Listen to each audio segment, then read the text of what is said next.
दुंदुभि निर्नाहत नामक दैत्य का व्याघ्र रूप से शिव भक्त पर आक्रमण करने का विचार और शिव द्वारा उसका वध। सनत कुमार जी कहते हैं, व्यास जी, अब मैं चंद्रमौली के उस चरित्र का वर्णन करूंगा जिसमें शंकर जी ने दुंदुभि निर्नाहत नामक दैत्य को मारा था। तुम सावधान होकर श्रवण करो। दिति पुत्र महाबली हिरण्याक्ष के विष्णु द्वारा मारे जाने पर दिति को बहुत दुख हुआ। तब देव शत्रु दुंदुभि निर्नाहत ने उसको आश्वासन देकर यह निश्चय किया कि देवताओं के बल ब्राह्मण हैं, ब्राह्मण नष्ट हो जाएंगे तो यज्ञ नहीं होंगे, यज्ञ न होने पर देवता आहार न पाने से निर्बल हो जाएंगे, तब मैं उन पर सहज ही विजय पालूंगा। यूं विचार कर वह ब्राह्मणों को मारने लगा। ब्राह्मणों का प्रधान स्थान वाराणसी है, यह सोचकर वह काशी पहुंचा और वन में वनचर बनकर समिधा लेते हुए, जल में जलचर बनकर स्नान करते हुए और रात में व्याघ्र बनकर सोते हुए ब्राह्मणों को खाने लगा। एक बार शिवरात्रि के अवसर पर एक भक्त अपनी पर्णशाला में देवाधिदेव शंकर का पूजन करके ध्यानस्थ बैठा था। बलाभिमानी दैत्यराज दुंदुभि निर्नाहत ने व्याघ्र का रूप धारण करके उसे खा जाने का विचार किया, परंतु वह भक्त दृढ़ चित्त से शिव दर्शन की लालसा लेकर ध्यान में तल्लीन हो रहा था।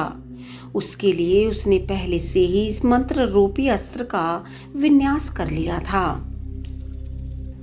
इस कारण वह दैत्य उस पर आक्रमण करने में समर्थ न हो सका। इधर सर्वव्यापी भगवान शंभु को उस दुष्ट रूप वाले दैत्य के अभिप्राय का पता लग गया। तब शंकर ने उसे मार डालने का विचार किया।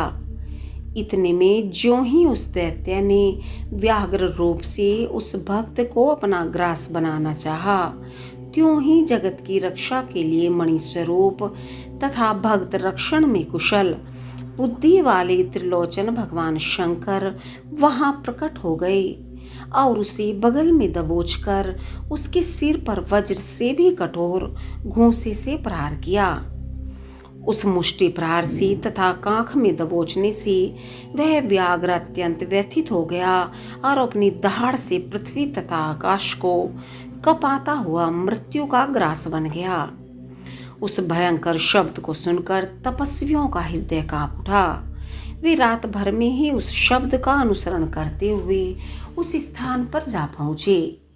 वहां परमेश्वर शिव को बगल में उस पापी को दबाए हुए देखकर सब लोग उनके चरणों में पड़ गए और जय जयकार करते हुए उनकी स्तुति करने लगे। तदंतर महेश्वर ने कहा, जो मनुष्य यहाँ आकर श्रद्धा पूर्वक मेरे इस रूप का दर्शन करेगा, निसंदेह मैं उसके सारे उपद्रवों को नष्ट कर दूंगा। जो मानव मेरे इस चरित्र को सुनकर और हृदय में मेरे इस लिंग का स्मरण करके संग्राम में प्रवेश करेगा, उसे अवश्य विजय की प्राप्ति होगी। मुने, जो मनुष्य व्याघ्रेश्वर के प्राकट्य से संबंध रखने वाले इस परमोत्तम चरित्र को सुनेगा अथवा दूसरे को सुनाएगा, पढ़ेगा या पढ़ाएगा, वह अपनी समस्त मनोवांछित वस्तुओं को प्राप्त कर लेगा और अंत में संपूर्ण दुखों से रहित होकर मोक्ष का भागी होगा।